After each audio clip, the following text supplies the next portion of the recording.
Las bandas criminales aterrorizan a la población del estado de Chiapas en México, que se ha convertido en una zona de conflicto por las disputas entre cárteles que pelean por el control territorial para el tráfico de drogas, armas y también de migrantes que llegan de Centroamérica.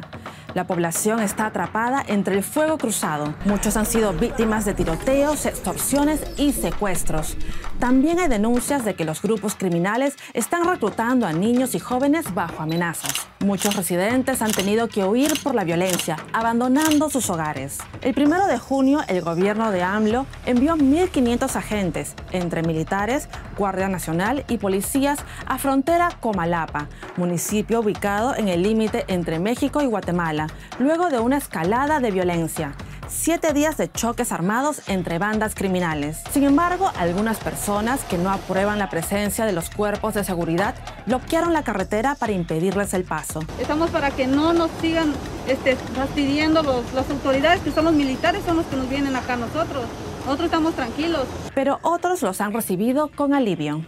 El Ejército Zapatista de Liberación Nacional, organizaciones indígenas y de derechos humanos denuncian que el estado de Chiapas está al borde de la guerra civil. ¿Es esto una exageración? ¿Funcionan las medidas del gobierno del presidente Andrés Manuel López Obrador para proteger a la población de Chiapas? ¿Por qué algunos no quieren a los militares en el territorio? Aquí te damos más contexto. Parte de la situación actual es resultado de la historia de Chiapas y el levantamiento del Ejército Zapatista de Liberación Nacional. El 1 de enero de 1994 se desató una rebelión de 12 días en Chiapas para reclamar mejores condiciones de vida para los pueblos indígenas. El Centro de Derechos Humanos Fray Bartolomé de las Casas describe la situación en Chiapas como muy grave y como una crisis humanitaria. Afirma que desde 2010 al 2021 casi 15.000 personas fueron desplazadas. Sin embargo, algunos expertos aseguran que lo que pasa en Chiapas no es precisamente una guerra civil, sino una situación mucho más compleja. ¿Cuáles son los actores de este conflicto? Después del levantamiento zapatista de 1994, el gobierno de Carlos Salinas decidió negociar con el ejército zapatista. El gobierno compró y repartió terreno a la comunidad indígena, pero otros miembros invadieron tierras. Actualmente hay enfrentamientos entre distintas organizaciones de la comunidad indígena por el control de tierras. Chiapas atraviesa por una crisis económica muy grande y por eso hay continuamente enfrentamientos entre campesinos indígenas que se pelean parcelas, a veces incluso pequeñas, de tierra, porque para ellos es la única manera que tienen de sobrevivir. Y en las últimas fechas ha habido enfrentamientos en donde las víctimas han sido indígenas que simpatizan con el EZLN. Existe una población indígena muy importante, tiene estas características y además ha estado envuelta en una dinámica de desigualdad y de pobreza extrema en algunos casos por décadas, ¿no? más de siglos. Entonces tenemos un grave problema político, social, criminal de desigualdad en Chiapas, que simplemente se conforma como un caldo de cultivo para poder constituir lo que eventualmente podría llamarse una guerra civil. Hay grandes disputas por tierras dentro de la comunidad. Un ejemplo es la rivalidad en el municipio de Chenaló y Chalchihuitán. La noche del viernes pasado, un ataque armado a unos 150 refugiados de la comunidad de Santa Marta en Chenaló dejó al menos 7 muertos y 3 heridos. Los desplazados se refugiaban en la comunidad zapatista de Poló, también en Chenaló. Pero el conflicto sigue igual y hace poco unos indígenas fueron, probablemente de Chalchihuitán, fueron a atacar a unos de Chenaló que se habían refugiado en Poló, que es una comunidad controlada por zapatistas. Sí, este tipo de conflictos son graves y son graves sobre todo porque el gobierno no ha intervenido en ninguno de los casos. Unas 4.000 personas huyeron a finales de mayo de la violencia en el municipio de frontera Comalapa, en Chiapas. Luego de la llegada de las tropas el 1 de junio, estas volvieron a sus hogares. Pero la violencia puede estallar nuevamente en cualquier momento.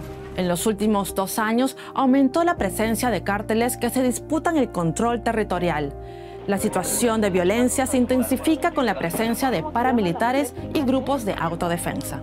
Los grupos criminales del Cártel Jalisco Nueva Generación y el Cártel de Sinaloa son los que están generando una mayor disrupción, porque con su lógica de violencia para controlar los territorios y con los intereses específicos que tienen para garantizar la consecución de sus actividades criminales. El gobierno ha reforzado la región con un gran despliegue militar, pero ¿ofrece seguridad? No, definitivamente no. Y en las zonas indígenas menos, ¿sí? Es más, ahí hay poca presencia de militares, ¿sí? Pero en las otras zonas, pues la gente ve que no aportan ninguna mayor seguridad.